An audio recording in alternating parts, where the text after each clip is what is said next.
Hey guys, it's Luke with Luke's Coin Art here, and today I am going to take a copper 1 ounce round and make it into a coin ring. I've already done the center hole. I just used a center punch to punch that out. We're going to do a Second Amendment coin. I just thought that would kind of make a cool ring. So let's get started. First I'm going to heat and anneal the coin. So let me turn you guys around here.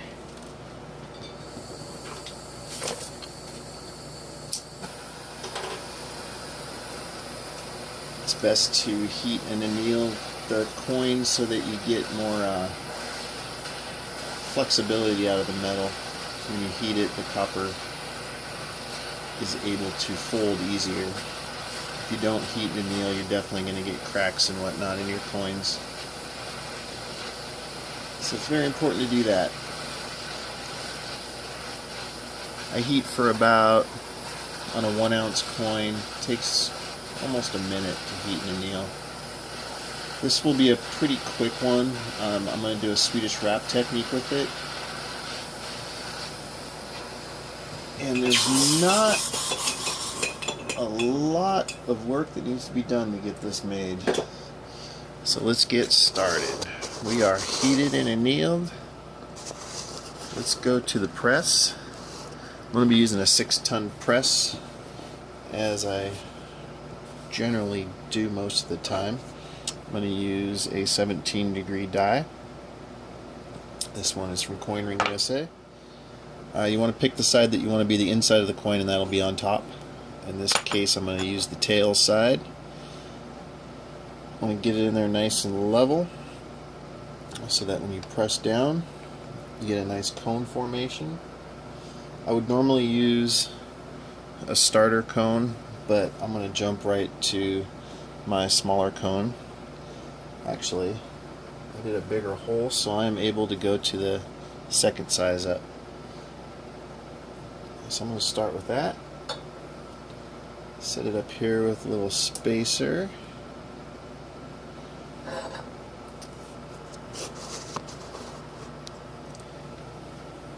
I can actually raise you guys up here a little bit and make it so you can see better. Give me just 1 second.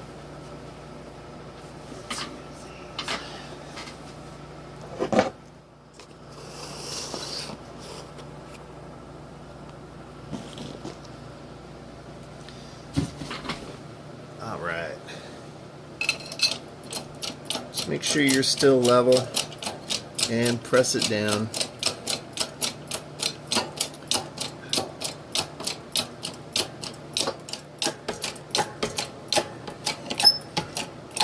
Make sure as you're pressing that the coin folds down properly. It doesn't get all wobbly inside the die.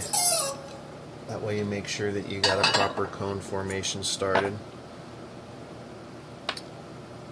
So this is where we're at right now. I'm going to go one step further. I'm going to turn the die around, use the smaller side, and go one more cone size up, which is this larger one here. I'm going to give this another press or two.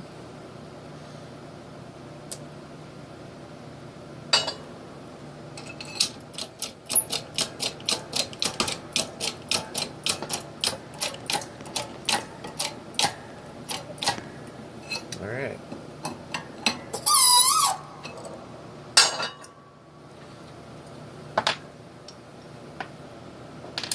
So now we're a little more cone shape there.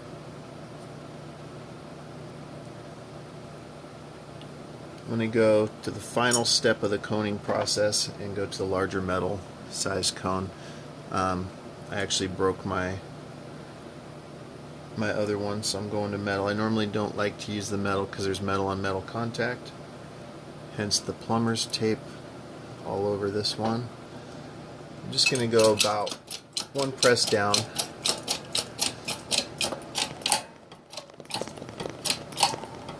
Maybe 2. And that is the final process for the coning. Oops, just dropped everything. So this is where we're at.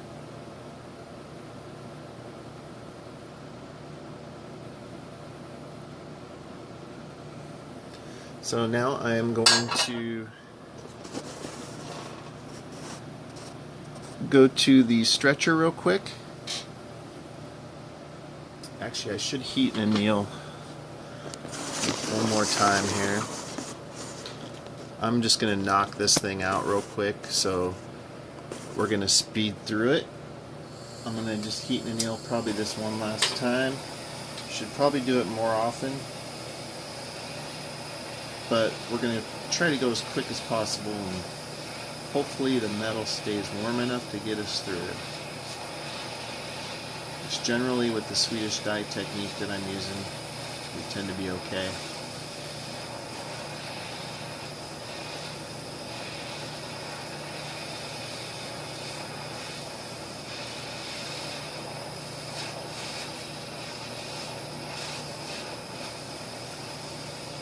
Copper is a really tough metal to deal with. It's very hard metal. So stretching is tough. Reducing is tough. Everything's a little harder with copper. Alright, back to the ring stretcher real quick. I'm going to use an old flip coin case to keep the metal on metal contact minimal. I'm only going to be able to stretch this about one size up, but that's really all I need. I want the final product to be about a size 12 or size 13. And with the Swedish die technique, I'm basically elongating the coin in a sense and just pressing the reeded side down from the top. So I'll show you here in a second, because we're going right to the Swedish die right now. So we're back to the press. The Swedish die has a very slight angle to it. As you can see, it gets smaller. What I'm going to do is I'm going to put the coin in reeded side up, and we're going to push that down to where it forces this to press in, but it also elongates at the same time. So I'm going to wrap it in plumber's tape, nylon plumber's tape real quick. I get the best results by just doing that on my lap. I'm probably going to get grief for not heating and annealing enough, but I think we're going to be okay. I guess we'll find out, right? This metal shouldn't have cooled off that much. So again, we're just going into the die level and reeded side up.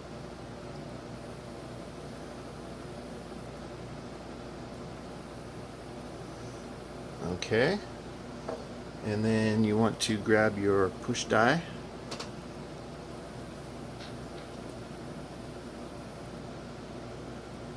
set it on the reeds evenly, level your coin out a little bit, and we are ready to press.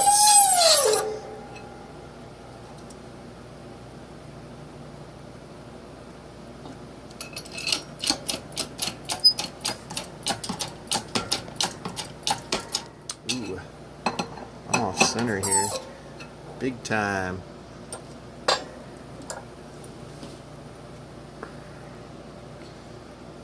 Gotta make sure that your press is right on there too. You can really screw your coin up. Alright, give this another go here. It's as far as I can go with this side of the die. So now we're going to reverse the die. Make sure we're level still. I'm just going to reverse the die and use the smaller side. Finish the process here. We are close to being done with this ring. I am going to heat and anneal one more time real quick after this, just to be safe. I'd hate to get this far in and then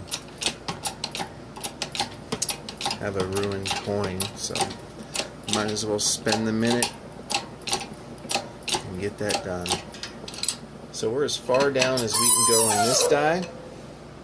So we're going to heat and anneal one more time, and then we're going to finish this. We're almost done. So as you can see, right now we're real close. We've got a good cone shape going on here, and it's turning more into a ring shape. If I can get a good focus, which I can't. There you go. So I'm going to heat and anneal one more time, and we're going to finish this. Right now it's probably about a size 14 or 15 ring size. I'm not going to turn my camera around. We're just going to be a second here. Be right back with you guys. So I'm going to heat this up, anneal it, I'm going to wrap it super quick. And we're going to push 2 more presses on the press and we're done.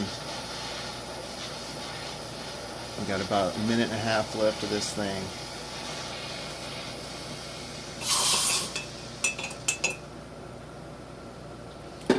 Alright, we're heated. We are getting wrapped. Alright. That was quick and simple. Alright, we're wrapped up again, ready to go. Again, I'm going to go back to the middle die. Or I'm going to go to the middle die. We're just using the larger size. As you can see, it fits just level to the top there, which is good. We are now going to go one more size down the push die from this guy down to this guy. Set it on the reeds evenly so it pushes the coin down level. If you're just a little off, it'll definitely damage your reeded side. So I'm going to go halfway down in this press, or on this die, and I'm going to flip the coin around, go halfway down, and we will be done.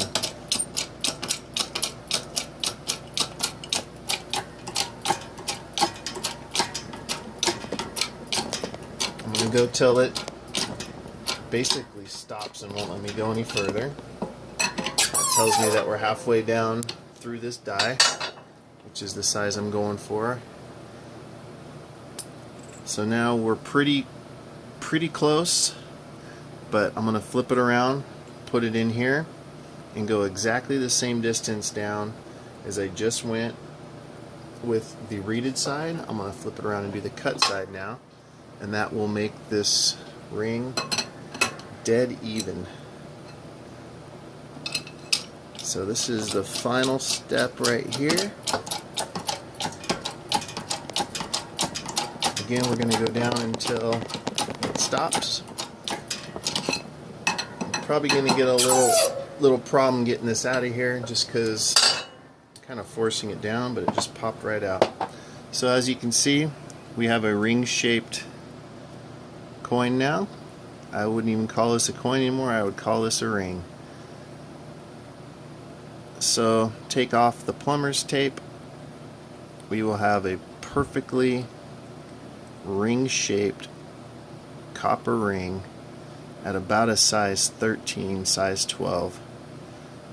I have no order for this, so I'm not going to size it right now, but I am going to buff it up real quick and show you guys the final product.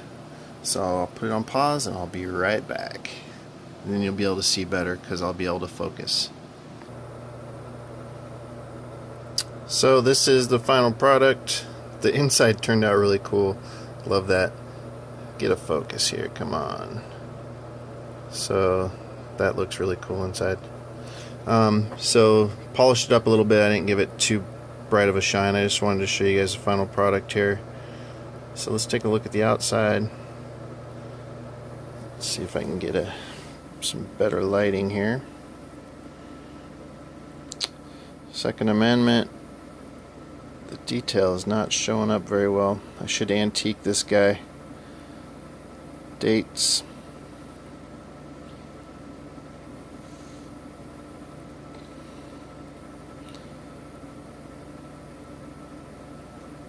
Then the inside. That too looks really cool. It turned out neat.